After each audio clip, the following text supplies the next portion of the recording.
And we're live. You have to take one. Take what? Show the viewers. This is absurd. So this plate is like absolutely massive. It's a feast. A feast. I'm definitely not gonna finish this. Ah, come on. Are we filming? You're live, baby. You're live. How are we looking? Looking good, baby. I'm gonna take the first bite. All right, let's see. Let's see how good of a chef you are. Let's see if you maintain your efficacy. 10 out of 10. That was a quick turnaround. It's instant. Yeah, something about that fire grill is something else. Oh, it does something to it. So Tom, I guess we kind of went into this one without even introducing ourselves. Yeah. I'm Tom Leffler. I'm one of the co-hosts. I'm AD Facorita, and you're at Escaping Success Podcast. In the master kitchen, where it all begins.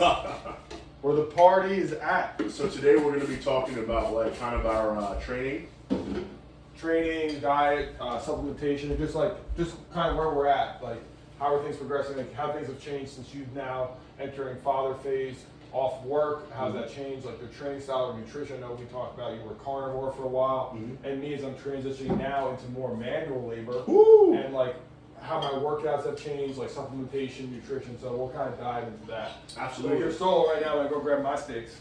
Oh, absolutely. So just to key you all in kind of like where we were. Last time we had spoke about this subject matter, we kind of talked about like diet, nutrition, exercise. So like the whole idea of this episode now is just to kind of like give an update / kind of like let you guys know where we're at right now. We may kind of go into kind of like what we see in the future and kind of like what we're hoping to kind of get into. So kind of surface level, kind of like what Tom said. For those of you who don't know, a carnivore diet is a diet where like, you know, primarily the source of nutrition is protein, animal protein specifically.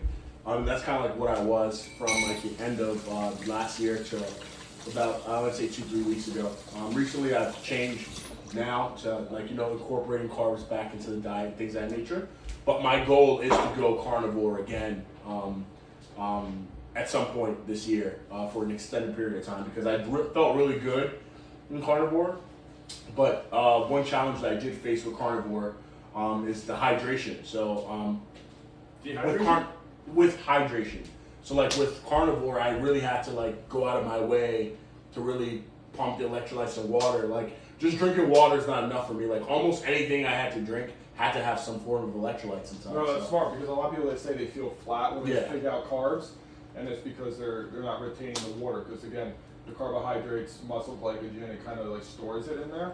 So like so people they feel like it's also like the keto flu or like that type of thing, but it's mostly because they're just dehydrated. And it's not, again, important note is if you do keto or low carb, it's not just water, electrolytes. You have to have electrolytes. Like sodium, potassium, magnesium, or like good high quality sea salt. Yep. And right now my training, you know, I'm really focusing on the strength cycle. So like, you know, I really want to, you know, I really don't want to get injured. So that's part of the reason too I reintroduced carbs. Just complex carbs. Because you don't want to get injured. Why is that? Hydration. Really? Oh, so you're like more lube, do you feel? Like more loose or? I said because I've been so busy, I haven't been able to make sure all the water I've been flushing has been electrolyte filled. I gotcha. So. If you're wondering what's in my cup. What's in the mystery cup? It is obviously show the box. What's in the cup? I wish it was Trent. It's actually sardines in a cup. He said Trent. It's for, I eat sardines for like the omega-3 fatty acids. Also, their whole, like the bone and skins in it. So it's got like calcium. Collagen. It also has some iodine, some vitamin D. So very nutritious, like nutrient dense. And I don't do fish oil supplements anymore because a lot of them are like not good quality. And like they get like the heat with fish oil, like it gets degraded. Rancid, it's not bioavailable. So how long have you been when did you start incorporating that into your diet? At least 18 months, maybe 2 years. Wow. I probably have a can of sardines. I'd say at least probably like 3 to 5 days a week. essentially just the omega-3s are so good for you. And I don't know whether we touched on this last episode, but coconut oil. Mm-hmm. How do you run that? Like, how do you incorporate coconut oil? Because you said that was a big kind of. I think it is. I honestly don't, not privy on the science, but I've heard like multiple people, again like Instagram like influencers. But there's a doctor, I think Dr. Ray Pete, he spoke upon this. Again, I don't know his research, but I've incorporated probably consistently now for over 2 years at least 1 teaspoon of coconut oil. I usually have it as like my morning fat before I work out. Mm-hmm. And I don't know. I've been doing a lot of different things like in my diet, so I can't pinpoint that's it. But Exactly. I've also I've been getting leaner and stronger, Which is amazing. but I think there are studies that show like consistent coconut oil does help with obesity and stuff like that. Right? Again, I don't know the research, but it's just I do a lot of things, so it's hard to say if that's it. But that's one thing I'm religious about, like daily. So walk me toward around your current strength program, because I've been tracking this guy's progress. He's getting strong. Like, he's incline pressing 225 for reps. That's not lightweight. Mm-hmm. So for a while, I was doing I was staying like not super high rep. I was staying like in like the 3 to 6 or 3 to 12 rep, 6 to 12 rep range. But I was like really focusing on like control bodybuilder-esque form.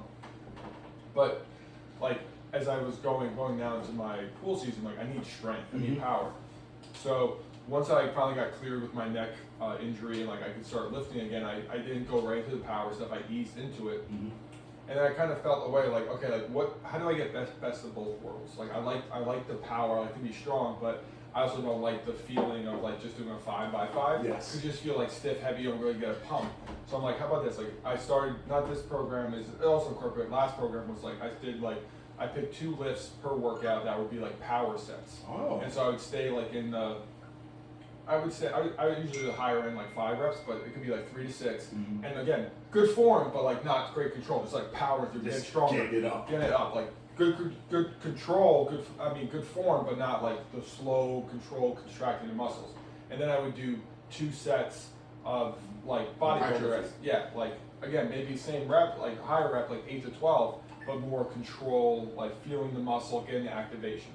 And so. And when you started to incorporate that, did you notice a difference in your recovery time? Because I know you also track. Sorry to interject your powering and stuff like that. When you did that change your recovery post workouts, or like what was that? Sorry to interject. No.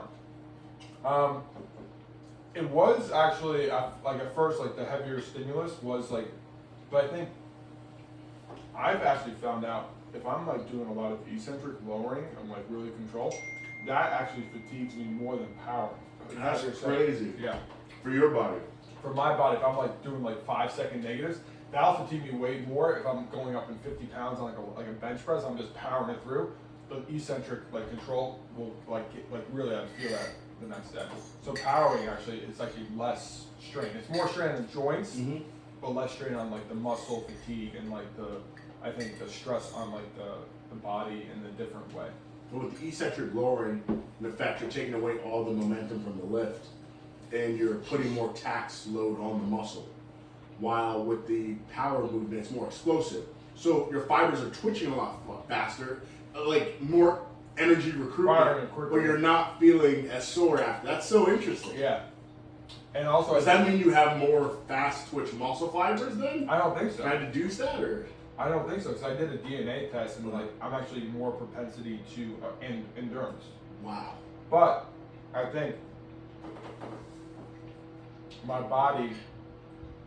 Time under the load, maybe. Oh, sorry. No, body, go. what? Go. I was gonna say the time under the load because you said your endurance. So because the power movement is such a short, quick movement, you're not that much time under the load, so you can maybe load up more. Have you considered potentially having power sets that are like 5 sets of power sets or something like that? Or? I've done that in the past. I used to lift like that all the time. I kind of got away from it once I had the heart stuff, and like heavy lifting is not probably the most advantageous with like my heart condition. But I do think my body actually looks the best when I stay in like that like 5 to 8 rep range power. Yeah. And then incorporate like hypertrophy movements into it as well. So kind of like a little bit of muscle confusion too. Your active recovery days, man, they're interesting. you got like lore on the wall. Like, so is it that you have a rotation your active recovery day? Honestly, like I start each recovery like 30 minutes steady state cardio, like just for heart health, like just and like getting the blood flowing, like that's like the bare minimum. And then I'm like, I want to have fun with it. Like I like, and I want to be athletic. Something I think is important. It's just my day job. I think people just don't realize like running, jumping, throwing, carrying. You know, like those things are like movements. I mean, you throw like if you're a kid, you want to throw a football or something. Like if you haven't thrown in 15 years, you're gonna hurt. Yeah. Or if you don't like you're jumping like off your truck. Like for me, like, I jump on the truck and off the truck for like to load up and stuff. If you don't jump like in 15 years, like like whoa, you know, or like carry like I'm carrying like 50-pound tablets of chlorine for like 100 yards, like if you don't, it's crazy. That's a farmer's carry. Yeah, like if you don't realize it, like as you're the putting age, in the work, yeah. Yeah, as a kid, like again, as a young man, when you're 18, 20, you get away with it, but as you see like 35, 40, whatever, if you don't use it, again, most people lose it. Yeah. So like when you're doing like manual labor work, like that farmer's carry. Are you while you're picking that up? Are you thinking of your breathing? Are you bracing? Or are you just? I'm not thinking about my breathing, but I'm bracing my core. Like I'm like conscious of like, again, the stuff I lift is heavy. Like it's not like it would be strong. The covers, like when we're doing like it's like a tire flip when we're at the end. Yeah, these big covers, like it's like let's go. It's like I'm like loading up like a deadlift. Same thing. Loading up my hamstrings, my glutes, bracing the core, and we fire it up. I'm not just like backing it. I'm like I really get like I'm gonna do like a heavy deadlift. Because you don't know even what the rest of the week will look like.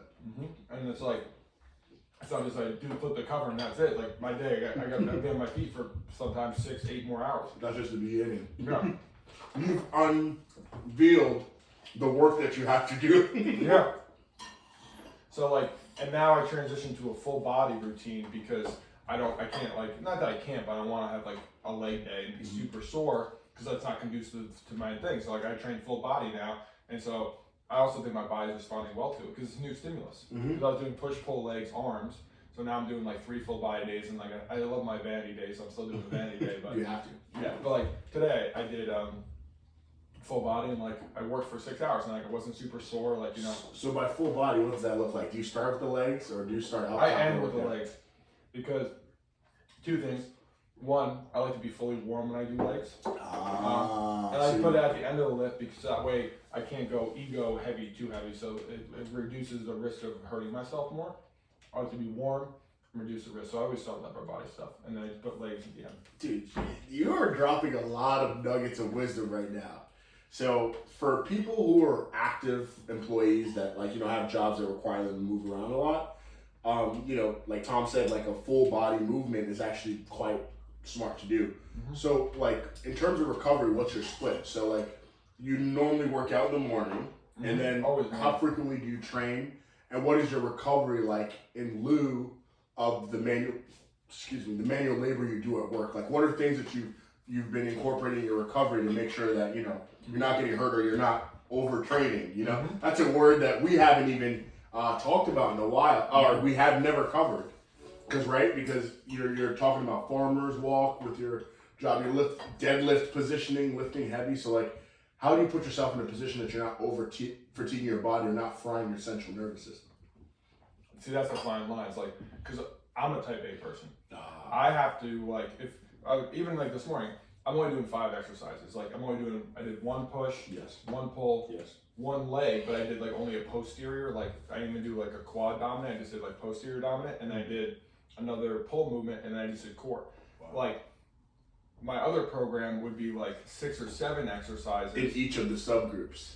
So it'd be a lot more like it'd be longer. And so like I have to be. I feel good and I want to keep going, but it's like, hey, whoa, Tom, you got 6 to 8 hours of manual labor coming. Like we should leave the gym feeling in the rain even, so things are slippery. Oh, you're so cold. It's heavier. Yeah. So like that's the thing is like if you do a manual labor job, like again, I honestly don't think you should leave the gym feeling worse than you walked in. I think that's a thing now. Unless you're a competitive bodybuilder and like you're on trend and gear and like that's all you do. Yeah. But for a normal person, like again, I did it so for 5, almost 10 years of my life probably. Like I always killed myself. like leg day, like crawling up the stairs, like you can't get off the toilet. Like that's you look for that, but I realize that that's not conducive. Like, you should barely feel it. Then you overdid it. Yeah. So like, I'm gonna go about food burp. no problem. Another question I had, and you know, you can answer it when you get back. You can think about it. It's in regards to like, do you warm up before work? Not before work, so I work out. Oh, so you go straight from working out to, okay, got it. That makes sense.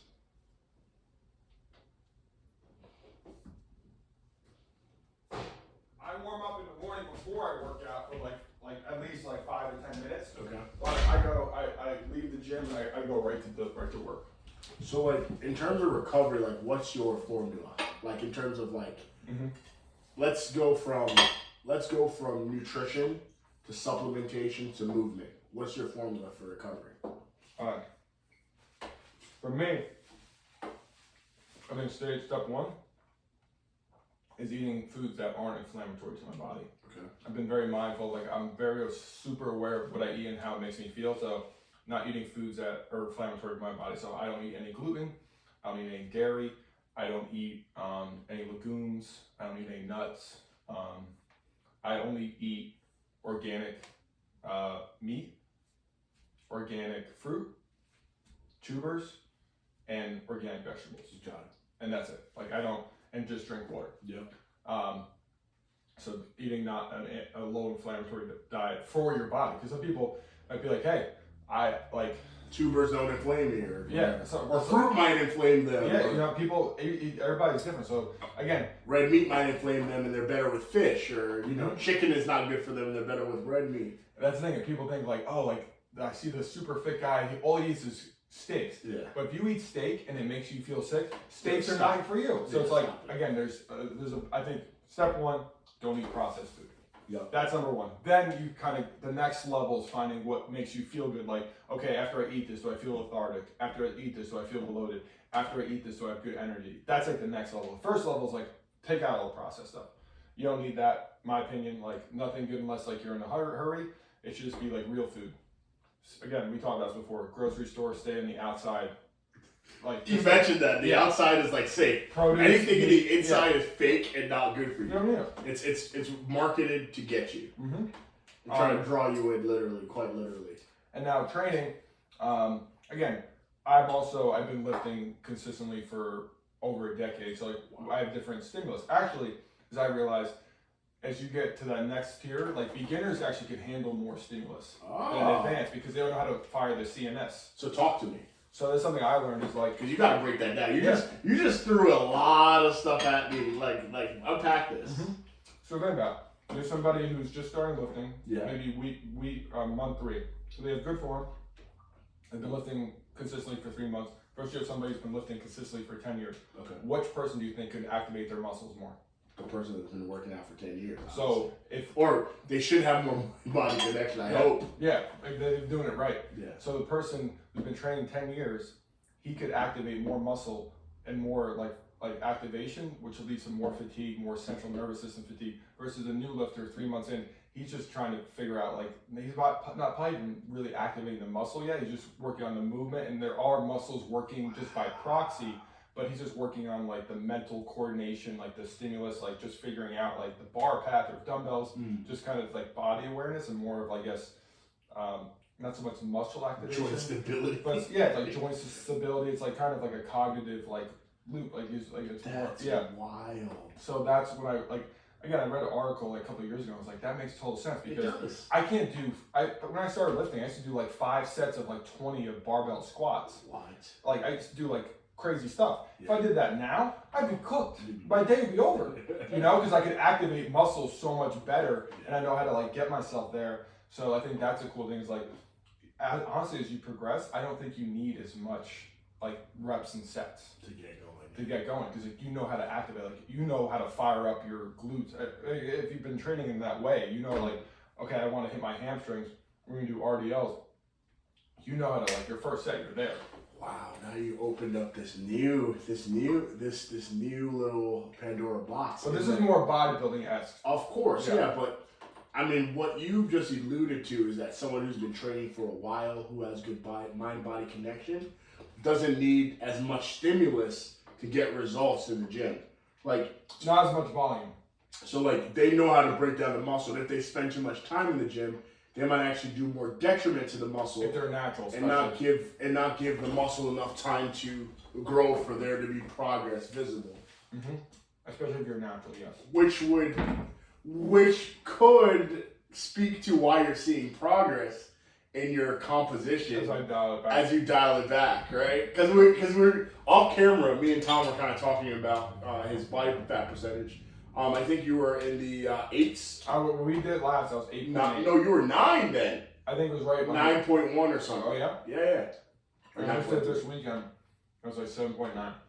At 222 pounds. I mean, I'm really probably 215 because I ate and I drank. Yeah. But what's your goal? What do you think is your goal? 5%? I don't. That's the thing. I'm not even like it's such a weird thing because like so much of my life I've been trying to get here, and it's like a weird thing. I'm like I'm not even trying to get there. But I'm also super disciplined. Like, I don't. Of course, like you washed your sardines before you ate it because you're like I don't know. I just have rules, I have principles. Like I don't drink alcohol. I don't eat I eat meals. I don't snack. If I'm hungry, I have 50 grams of protein first, then a tuber, and then fruit. Like I don't eat chocolate. I don't eat those You don't eat pizza? He has one of the greatest pizza places probably around the corner. I haven't eaten there, but he tells me about it, and then what is it? Julius Portnoy? Dave Portnoy? Dave Portnoy, who by the way is amazing. Thank you for raising money for that fallen officer in New York. He raised over $1.5 million for I think it was the officer Diller who got killed. I don't watch the news, so I don't know. That's amazing though. Basically there was an officer at a traffic stop, and the person who was the passenger who had a long criminal history killed this guy. So pretty sad situation. But anyway, the pizza place, he's never been. Don't they have selective hours too? Mm-hmm. They only open from 10 to 2 or 10 to 12 noon or something. Yeah, they're gangster. I love them guys. Because they have so much demand that they don't even need to. Fair. They're like, keep your money, we're fine. Yeah.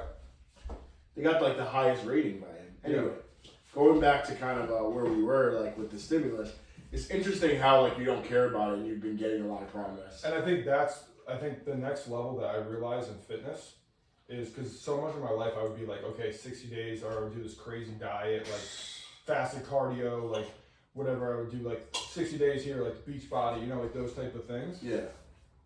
But again, it was a means to an end because it wasn't sustainable. Yeah. Either I wasn't eating carbs or I was super strict on calories. I was just miserable. And then I'm when I transitioned my framework, I'm what can I do for the rest of my life? Mm. And so for me, it was I love lifting, so that's not gonna be a problem. Training is not gonna be an issue. And I love meat, sweet potatoes, fruit. I could eat that for the rest of my life. Yeah. I know if I eat protein first, and I go on post-meal movement, I try to get 10,000 steps a day. And so I'm gonna trust that. Listen to my body and use food as fuel. That's the biggest thing. I use food to make me feel good, perform well, sleep good digestion, and not just looking at food as just a calorie. Yeah. I think that's what people Again, it's to each their own. For me, it was I don't agree with the whole calorie frame of thought because it's not healthy. Number one, and number two, it's not sustainable. Yeah. How long are you gonna look at food in a numerical value? And I also think if you think nutritional wise, a lot of times people get things misconstrued. They might be super heavy on carb when their composition or their lifestyle or how they would feel well would dictate for the composition of their nutrition to be different. Mm-hmm. So hyper focusing on that number can actually set them back on their progress and even their well-being, their total body feeling. You may have a disposition that if you have again, I just use this number for reference of an example. You might feel really good with 150 grams of carbs, and anything more than that, you notice your blood pressure is higher. Again, we may not know what the exact numbers are, but you can feel it based on how you eat. You're asking what kind of sweet potato you want. I just want a small one because I know that if I have a big one, I'm probably not going to feel too good. So I should probably go a small one to kind of ease things in. So versus me, I worked out this morning, did manual labor. I could eat all these and feel fine. 100%. So I'm not going to feel fine. Yeah, I'm not going to feel good after that. But that's a difference. And I found that in general, I am going to do better on a lower carb diet But in order for me to sustain my lower carb diet without getting injured and not feeling bad, my hydration needs to be perfect. And in times of my life that I am super busy, like when I'm around my son, like now that I've been like kind of like his primary caretaker, and my daughter, it's very difficult to keep my hydration 100% perfect because like I'm more focused on his well-being, his crying, and then when he's down and she's down, I'm trying to sleep because I'm trying to catch up for the night. So because of that, I noticed my hydration hasn't been perfect, so that's why I've been introducing carbohydrates into my diet because carbohydrates hydrate you. People, that's why it's called a carbohydrate. So, helps store. So even though I'm not like 1,000% perfect with my hydration, I found that the introduction of carbohydrates in my diet have put me in a position that I'm still seeing progress in my lifts. Now, as for training, it's funny how you said that. Now that you're in season, you're looking to strength train. I just love that mentality. How, like, in effect, Tom looks at his job. It's almost like a game. He's like, yeah, bro, I'm in season right now. Like, I want to make sure that every time I line up in front of that DM, I'm driving him back like 3 yards. So, like, how'd you come up with that mentality to, like, view the season in that light? And how long have you been doing that? Sorry to put you on the spot. No. Honestly, not that long. Like, it's honestly, last year was the first year I viewed it as that. And it was like the best. Again, I've been trying to work on changing my story around pool season because it always had a negative connotation. So by changing, it's like, okay, in the spring, like, which is now, I get to see what I did in the winter. Like, I get to put to use what I do. Like, I'm driving the sled, and now I'm driving a cover. Like, I'm dragging it into the room. Like, I'm literally, or I'm carrying, like, I'm doing kettlebell farmer's carries. Now I'm carrying like 5 gallons of acid, or I'm carrying like 50-pound tubs of chlorine, or I'm lifting a power washer up and down the truck. So it's like, I get to see, like, and I feel it. That's the thing, like, when I, like, this winter, I'm like, okay, it paid off, because, like, the power washer feels kind of light. Like, it feels good. He said it feels kind of light. It feels good, like, because, like, again, it's heavy, and it's, like, weird positioning, like, I used to struggle putting on by myself last year, like one person. It's a big power washer. Yeah. But now it's like I'm not that. And it's like, actually, it's like, ooh. It's like, ooh. All season training has been paying off. So yeah, that's like the cool thing. Is like, so do you visualize that stuff in the winter? I honestly, I don't. So you preset the program with that thing in mind, and you don't. Because I remember this guy, I worked out with him. We're doing farmer's carry. I'm thinking to myself, I'm like, why are we doing farmer's carry? Like, are we shot putters or like? But now when he talked about the vat of acid that he's like walking around, like, oh, that's why. I need that grip strength. I need to be able to carry. You were pushing it. You were progressively overloading the farmer's carry too. Oh yeah. With intent to like even have heavier loads in the gym than in person. Because I'm assuming what you're carrying in real world is it's awkwardly placed. It's moving around, sloshing. It's moving. Yeah. I'm usually carrying for longer distances. Like in the gym, I'm only going for like 30 seconds, but I'm carrying 90s or 100s. But in real life, I'm maybe carrying 250s for like 2 or 3 minutes, or 5 minutes sometimes. Like if I would drive from my truck to like up a hill. There's one pool is like a hill, and like the filter room's up the hill. So like I'm mentally like I'm hyping myself up, like literally to climb this hill with the 250s. Cause like just someone walking up the hill, if I get out of breath, I gotta carry 100 pounds. I'm like, like I'm mentally. And the guys laugh at me because like that was the beginning of your day. Yeah, or even like we're about to flip a big cover and like roll it up. Hype yourself up. Oh, I'm like, let's go. Like I'm like, I feel like in football, like I'm about to hit the sled, like you said. It's like, let's go, boys, come on. And like I'm like hyping them up, like to get ready to do like tire flips. When they're laughing, but you're like, bro, I'm prepared to do this for the rest of my life. This is it. I love it. You're like they think that this guy's crazy, like he's just trying to like. No, they love it because they get hyped too. And that's something too I realized. I set the tone. Wow. Because if I'm in years past, I used to be miserable. So like, oh, I hate this. Like I'm super. And they were the same way. I'm super. Honestly, I would be like super sore from my workout, or I'm hungry, or like I don't want to be here. But like now, it's like, no, this is fun. Like let's go. Like and like I set the tone. I'm the boss, and like if it comes from the like people think like the infantry and stuff is set by the soldiers. No, it's a commander. The lieutenant says. So when they see me like have a smile on my face when we're pulling a probably a 1,500-pound cover off a pool. Oh, the one tomorrow is a monster. We're gonna have 5 guys. I'll videotape that one. It's one of the biggest covers. Time out. So it's bigger than 1,500 pounds. What in the world? That's a big pool. I mean, so 5 guys, even when you split the load capacity, 2,000 divided by 5, that's still like a healthy 500 pounds for each person. That's what you're raining. It's very interesting how, like, force multiplied by multiple people, what you're able to get done.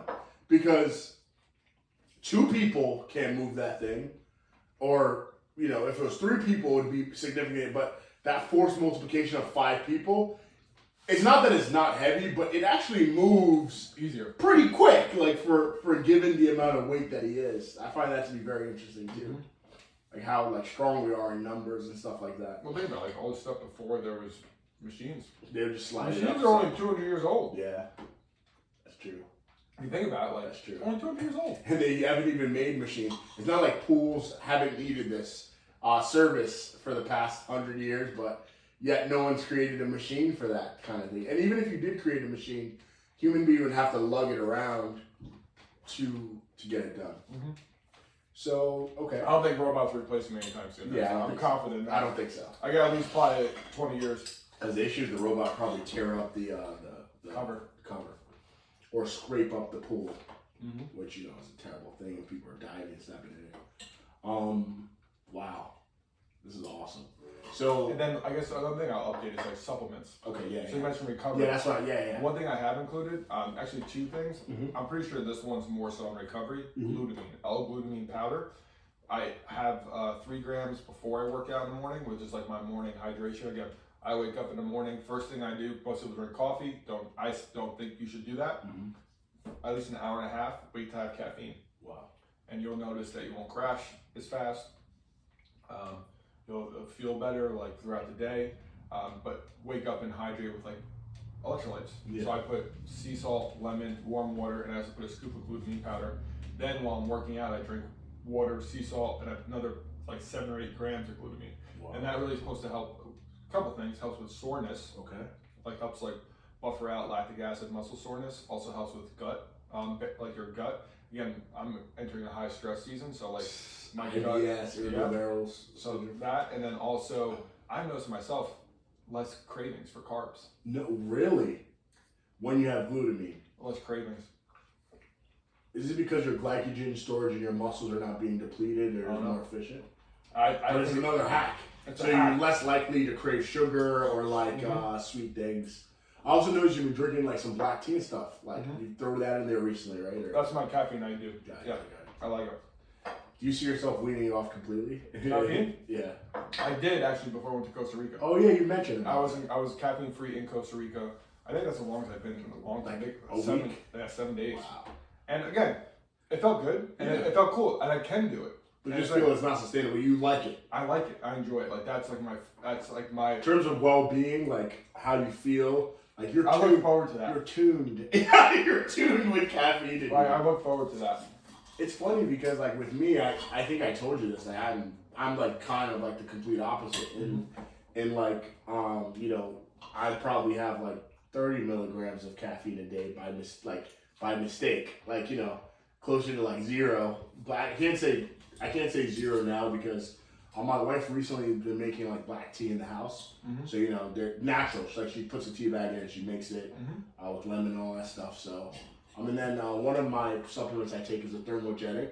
So that I'm pretty sure that has caffeine inside. Just anything with green tea or any tea extract will have like some form of caffeine inside. Yeah, but I do really well without caffeine, believe it or not, which is like crazy. Even if I don't sleep or anything. Funny enough, if I don't get enough sleep, rather than taking caffeine, my goal that day is to really focus on pushing electrolytes. So potassium, magnesium, sodium, and water. Like I just try to be very hydrated, and I don't feel tired. I don't have a headache. Like I think most people don't realize, like when they feel tired or lethargic, they probably just need sodium, like a good sea salt. Especially if you're eating natural, you need good salt. Also, another thing is if you are doing a lot of caffeine, like a lot of like coffee or whatever, you need the salt and minerals even more. Dehydrated. Yeah, you need it because it literally is a diuretic. I mean, It is, yes, coffee is like water and it does hydrate, but if you're doing caffeine, you do need more minerals. So like, in terms of mineral, like how do you mineralize your water? Like how do you get minerals? Celtic sea salt. Okay, so what do you do? I just put like put like a, Okay. this is for me, this has been like the godsend. Helps with like stress, anxiety, like when my stress is higher, I pump this. When workouts are more intense, pump this.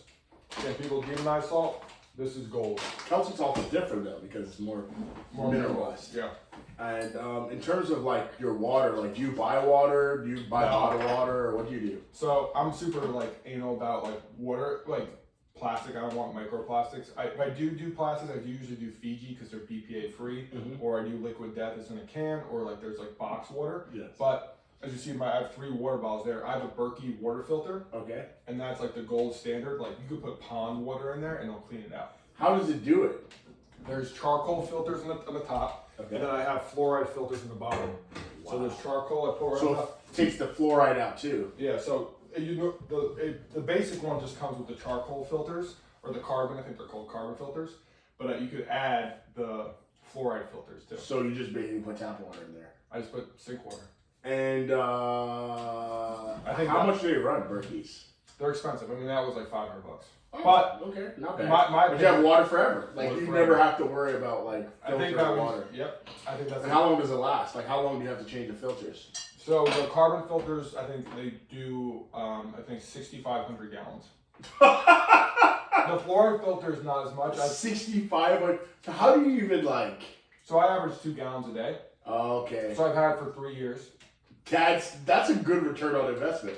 But with that being said, though, with this $500 you spent, you never had to buy bottled water too. No. So, And if someone was buying bottled water every month, they probably would spend twice or 3 times as much as you, because of just the expenditure and things of that nature. Mm-hmm. And also, this takes everything out because you can buy bottled water that still has fluoride inside. Mm-hmm. But I do add sea salt to it. So when you put it in, do you put sea salt after it's gone through? Or? Once I put it, it's gone through. Yeah. So how long does it take for it to go through?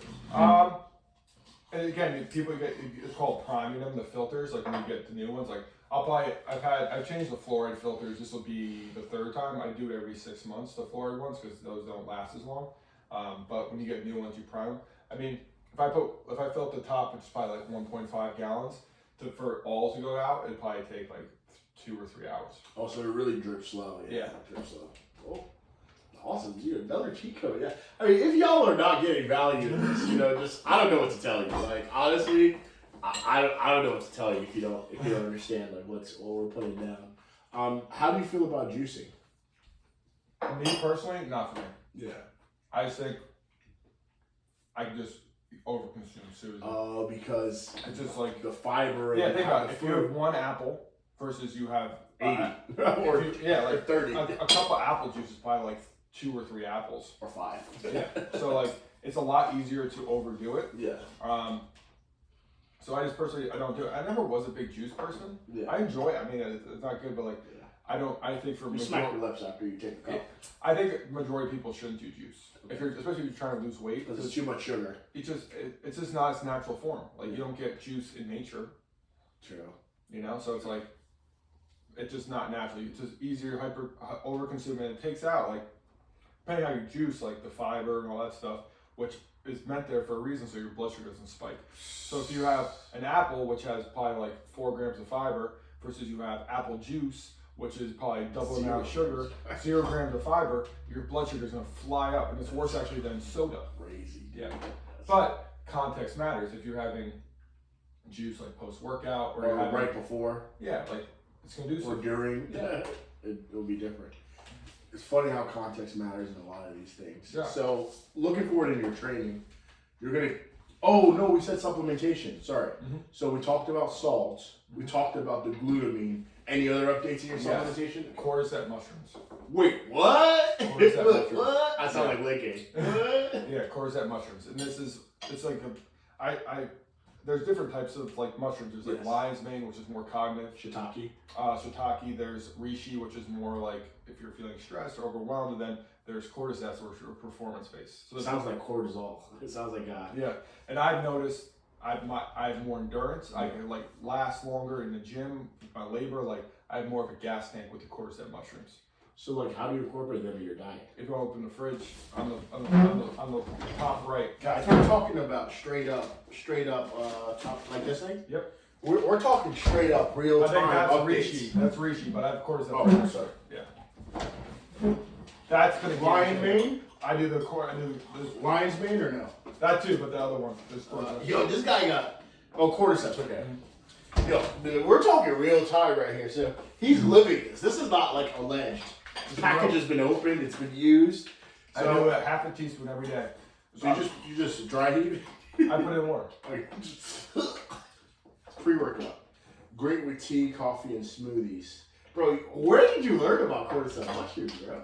I know too much. What did you? Was this recent or has this been like a year? This is since I bought these mushrooms, it's only been a month. Ah, so we're getting in on. We're starting to learn his secrets. So this helps with your cognition. No. Oh. I mean, it probably does, but that's performance. So like endurance, like strength, like more gas in the tank. It makes you powerful. Powerful and last longer, like less fatigue. Is this naturally anabolic then to say? It works in your body's natural system. This is no. I meant like in terms of like, would this make you stronger? Yeah, it does raise testosterone. How long does it take to see results? I think if you take it consistently and you're like very aware of your body, you probably can notice in a few days. And where can I get this? Like Amazon? Mm-hmm. Oh, so you got it from Amazon? Well, I ordered. I take a picture? Yeah, I ordered directly from the company because it's I have a discount code from the podcast. It's cheaper, and this is a really good brand. So with supplements, I will say this: don't just buy any supplements. I used to do that again as a high school, college kid. You go look for the cheapest stuff at Costco, Walmart. No, because it may not be bioavailable. It may not be bioavailable. People could sell anything. They could say this is cordyceps mushrooms, and it's just oregano. Yeah. Like you don't know. Or cumin. Yeah. There's no regulation on it. Yeah. Zero. No one tests it. So is it that the governing body that because they have a couple signs on this, so certified organic, what badge should people be looking for then for legit? Third party tested. Okay, so how can I see that on the packaging? Well, this is a food product. So you know it's third body testing. So what are things, I guess, pointers to look at, like how, because you know, but like how would someone like me who doesn't know how to find out like when something is third body tested? Like L-glutamine. Okay. Like Pure Encapsulation is a great brand, and it's all third party tested, like verified. Got it. So an external company that's not affiliated with them takes random sample size and checks that what they say they have, they actually do it, and they can pop up at any time. The two best that I think are Thorn and Pure Encapsulation. They are expensive, but you can trust them. Got it. So like Thorn ZMAs or Pure ZMA. Yeah. Those are, you can. Do they make cordyceps? They might. I don't know. But this brand only does much. Yeah. I'm gonna take pictures of this too. Mm-hmm. I can throw this in my stack as well. You feel that? I cannot explain to you, the audience, how much of a blessing it is to have a friend like Tom. Obviously, in that he's loving and kind and wonderful and great to be around, but then just his robust knowledge when it comes to nutrition, his awareness in his daily habits, and I would even say his willingness to even share, because a lot of people keep their stuff just to themselves and stuff like that. No, I like learned the hard way. The fact that you're like documenting it or like keeping record of it, and although there's a lot of things going on, he does still keep it simple. That's another thing that I don't think we've talked about that, because there's a lot going on. Like, let's be honest, there's a lot going on in what you're putting in your body, but it's still pretty simple, because it's like, well, this cordyceps goes with the nutritional discipline of water, because you're going to be drinking. Not adding anything. You have your Berkeley water. So it's just like one of those servings of the water that you're going to have throughout the day will incorporate this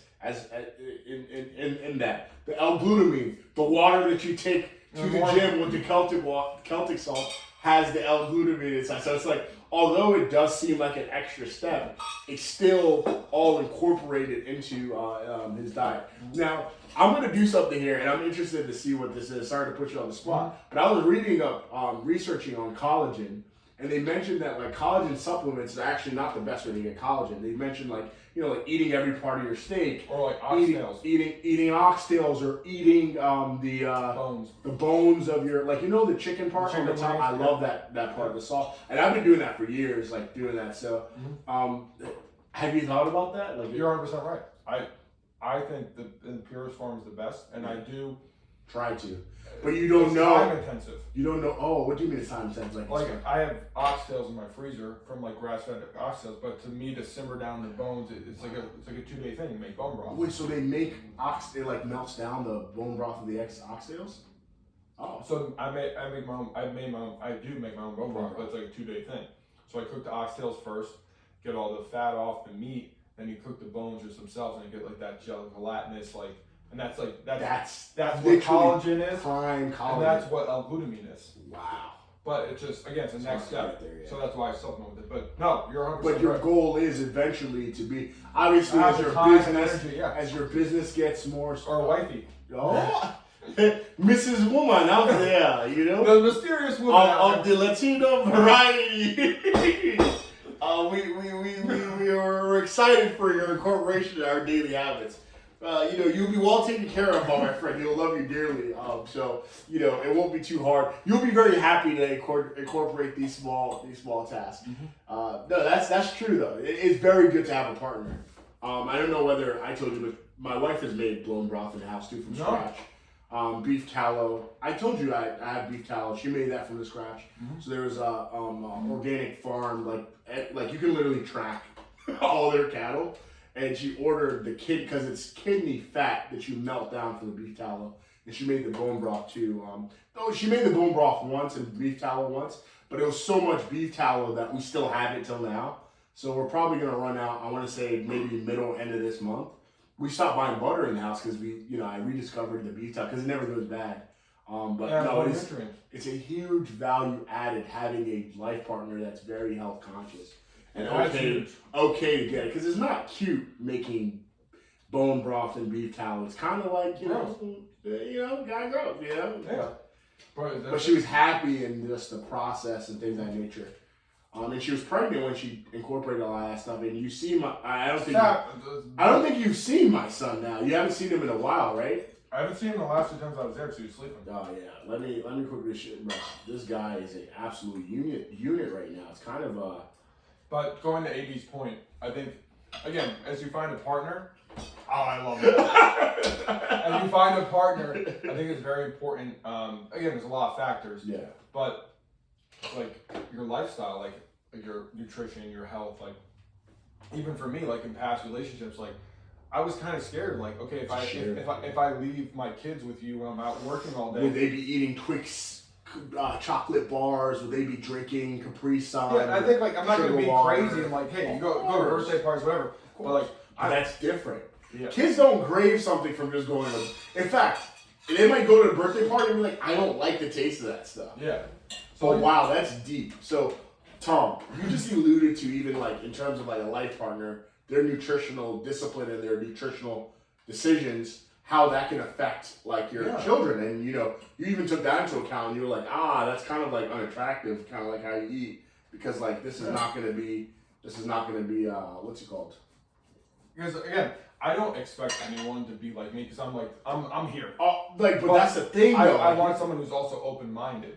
Or I don't even think it's that. I think it's just simple. Someone who's health conscious. Yeah, I don't want someone like me. If someone is health conscious, for example, they understand. And they understand like eating to live, not living to eat, that very basic principle, they'll understand all the stuff that you're incorporating in your life. Because everything I do it. There's a reason. Yeah, it's results oriented. There's method to the madness. I'm not just like, okay, I'm only gonna eat.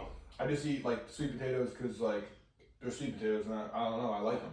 But it's like I eat them because like they make me feel good. They give me good. They're good source of carbs. They're complex. They don't spike my blood sugar. They fuel my workouts. Like I dip collagen because it's like high in glycine, especially at night. It helps you sleep. It's good for your gut health. Like especially if you have a lot of muscle meat, you need the collagen because in bacteria to break it down. Good bacteria. Because again, it's back 1,000 years ago, it wasn't just ribeye steaks lying around. You kill an animal, you eat the liver, the kidney. And they eat it raw. They wouldn't cook it to the amount that what we did. And you weren't to eat muscle meat; you'd eat the whole animal. Yeah. So that's why, like, you need. I think for me, I eat so much muscle meat, I have to incorporate collagen. I think it makes sense. And then, the other alternative would be kombucha, which is more sugary. So it's like this is a way for you to create that good bacteria gut. The cinnamon also adds another Saigon cinnamon because it creates a process where the glucose is released slowly into your stomach. Or some studies have also found in terms of digestion, anything that's excessive, it just kind of like, I don't know how to say it, coats it so that your body doesn't break it down and store it as fat. So it's not that, I don't know whether they say it's a fat burner, but it is prevents fat gain. Prevents fat gain because you're the high insulin spike. In what it does in your body. So Saigon cinnamon is like another cheat code. Mm-hmm. And I have it in my and it tastes great because in America we're very much so keen on getting dessert after eating. So having Saigon cinnamon with your sweet potato gives you that taste in your mouth that really curbs someone, especially someone like myself who's shifting from being addicted to food and no longer addicted to food, but now developing a good relationship with food and developing good nutritional discipline is another good way to incorporate a healthy lifestyle choice that doesn't let you miss your old one. One thing that I wanted to kind of speak out loud about when making lifestyle changes for the long term, there's a lot of apprehension that a lot of people have, like, I don't see myself not eating blah, blah, blah, blah, blah, blah, blah, blah, blah. One thing that Tom always says that makes a lot of sense is focus on how you feel. So forget about thinking too far ahead and being your own enemy and shooting yourself in the foot. Just be like, oh, you know what I've been doing has not been working. I'm not necessarily happy with how I feel, or like I notice that I'm ineffective in how I feel and I'm not happy with how I look. Let me try to incorporate some small changes and let me see how I feel. So rather than shoot yourself in the foot and just like absolutely discrediting the possibility of something changing your life, I think it's very important to just really give it a chance and focus on how you're feeling. And don't make nutritional changes and not hydrate. Because if you feel bad, it cannot be what you're eating that's hurting you. It can be your lack of hydration. Because maybe before, when you're eating a lot of nonsense that was not being processed, there was a lot of water in a lot of the nonsense you were eating, or your body was used to feeling that kind of way, or craving a lot of those poisons. There's another mindset I'm trying to implement. I think now and where I am in terms of like looking at the things that I used to eat as poison. I know that sounds kind of savage and stuff like that, but like, a cup of a can of Coke, no matter how much Coca-Cola markets it and they put it online as like refreshing and all that stuff, it's quite frankly better as a cleaning agent in your house. Like, it's not good to put that kind of stuff in your body. You can get a carbonizer to make carbon water. Like, you can carbonate your water. You can get some natural ginger, infuse it. Like, there's other ways that you can kind of go about getting there. But, like, it's, a lot of the things that we kind of take for granted, like a high-protein Snicker bar, is poison. Like, you're better off eating a 10-ounce piece of steak than that, and having that, or even getting chicken wings. Going to Costco and getting some chicken wings and throwing them in the air fryer would be better than doing that. Mm-hmm. But I feel like it's convenience. It's convenience, yeah. But again, the thing that even with the Coke is, okay, America, like European Coke or Mexican Coke is gonna be different. And like it's maybe just cane sugar, whatever, and a couple other things. And our Coke's got so many other things. And I think the context matters. Flavors. if you're actually like a triathlete or an Ironman, like you probably might need a real Coke, but not American Coke, but the real sugar. Yeah. So like that's the problem. Is like it's the thing. So much stuff here is just that's why it's just easier in my opinion. Yeah. Just eat like real stuff because all the stuff.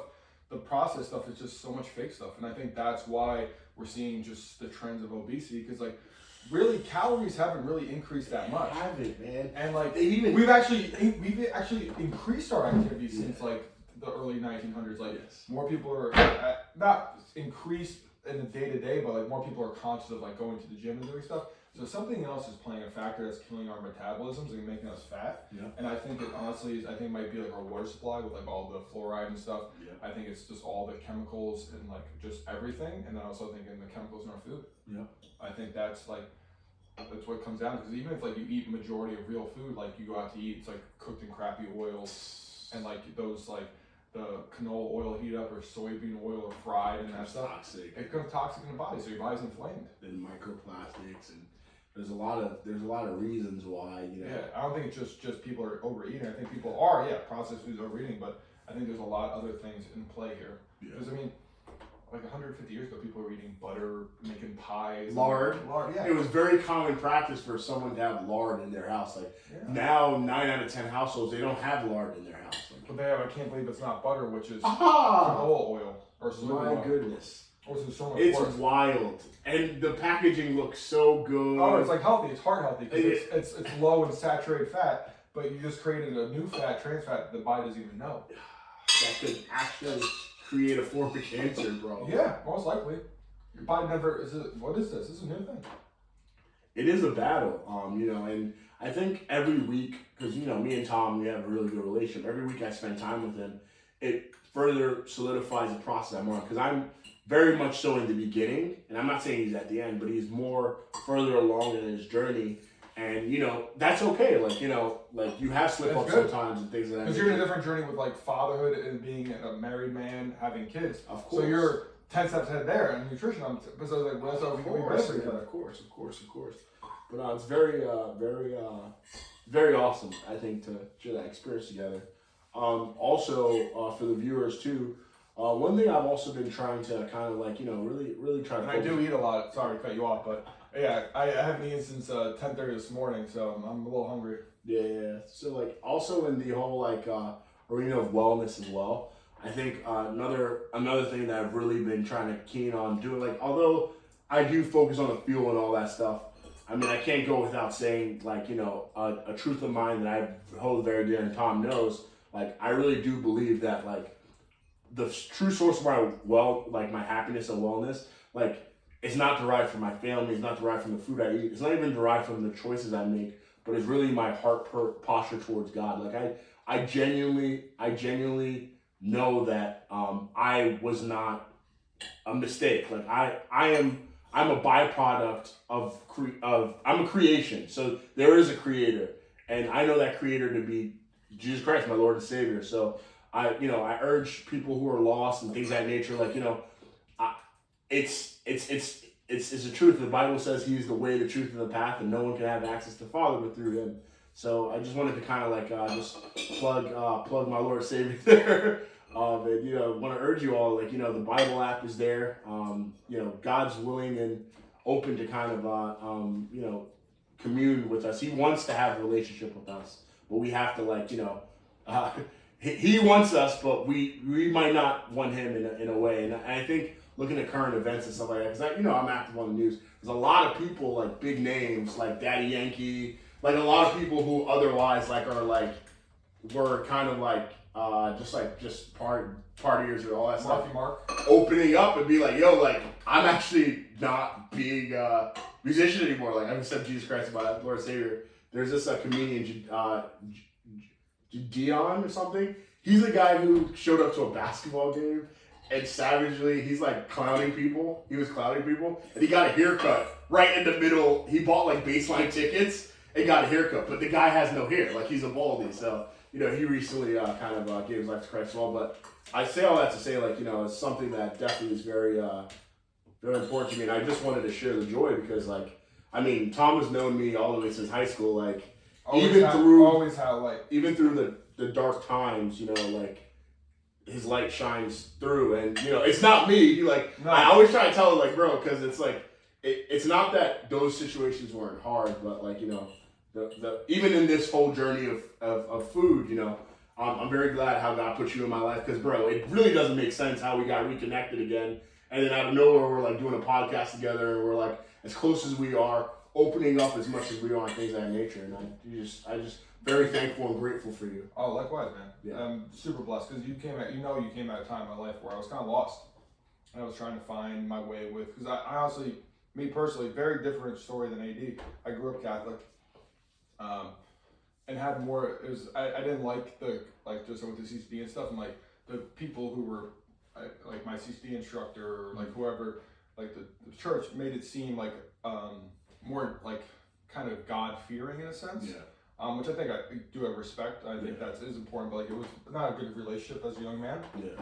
And then my heart thing happened, and I through that experience, like I kind of lost faith. I'm like, God wouldn't want me to do that, like go through something like this, because like there was a God that wouldn't be like, I felt sorry for myself. Yeah. But I now realize like the heart surgery, the bacteria infection, breaking the neck, those were the best things ever that happened in my life. They were the biggest blessings in my life, because now I have so much more appreciation for what I do have.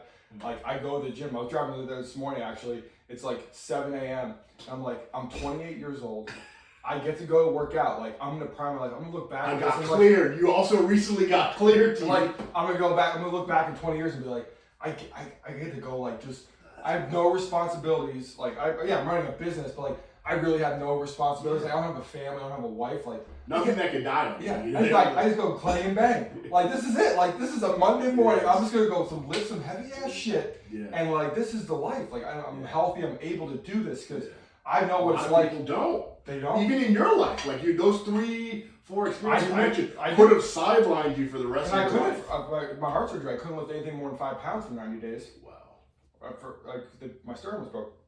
Bacteria, I fully thought I was going to die, and I got a pick on my arm again.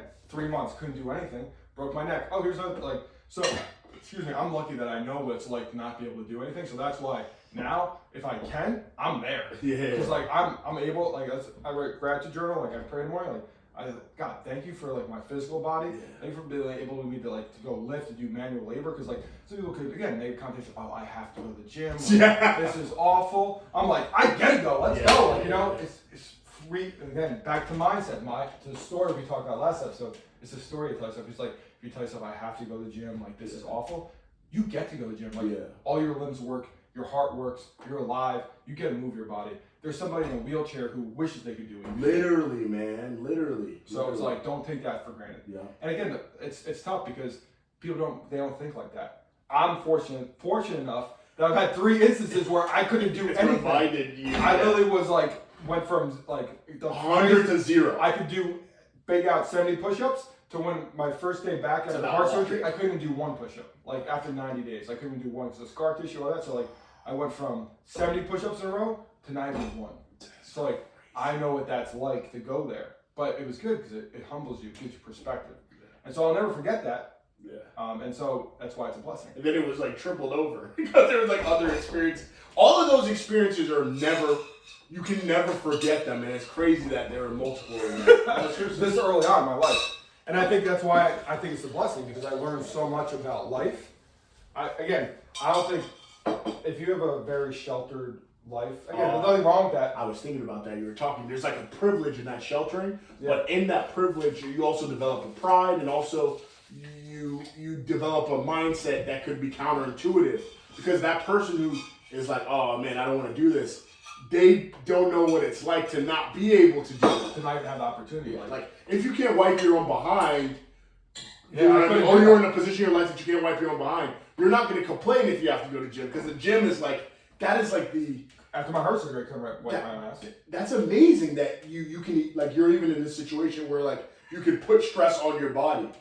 That's what I'm getting stronger. Like, that's why, like, I don't say, like, it is discipline. Like, I don't want to work out every day. Like, I'm not psycho. Like, that's normal.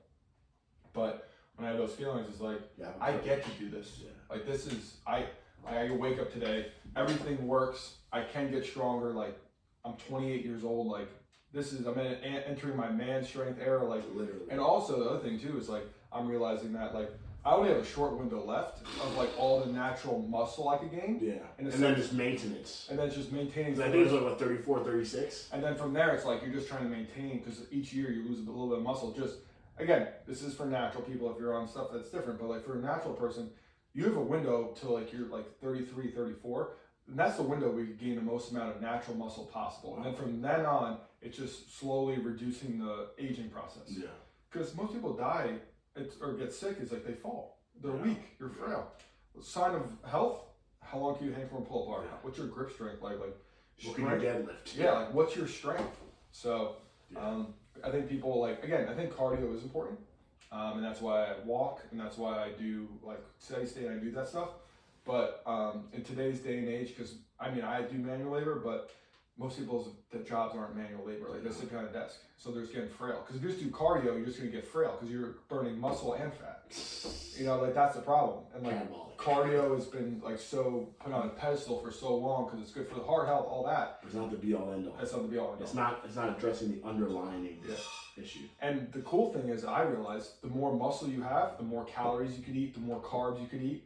I'm the leanest I've ever been, and I'm eating the most carbs I ever have. You're eating. I just ate. You see what? I just probably ate 100 grams of carbs at least.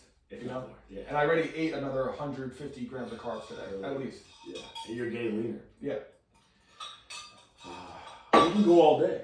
we really could. But my man, it's 9:15. He's got to go to lift. the gym. I have to go. Because we're opposite schedules. Yeah, I love working out at night, and also with the kids. That's when they're down and stuff. Well, we love you all, and we appreciate you all. Appreciate you, man. This is always a pleasure. Thanks for coming out here. Everything. Don't be worried about it. No, but shout out to my man AD coming out. And we're back in the kitchen. Yeah. So I hope you guys have a very, very, very good day. We'll see you back on the next episode. Take care, guys. Thank you. Get to shut it off this time. You got it. Hopefully recorded. Yes, it did. 1 hour.